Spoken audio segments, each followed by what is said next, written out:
Assalamualaikum. Hai adik-adik. Eureka pada hari ini ialah belon kembang. Bahan dan alatan yang diperlukan ialah botol plastik, air suam, serbuk yis, gula, belon dan sudu.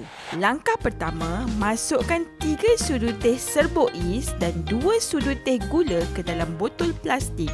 Langkah kedua, perlahan-lahan tuang air suam ke dalam botol. Serkupkan belon pada leher botol dan lihat apa yang terjadi. Eureka! Wah, belon mengembanglah.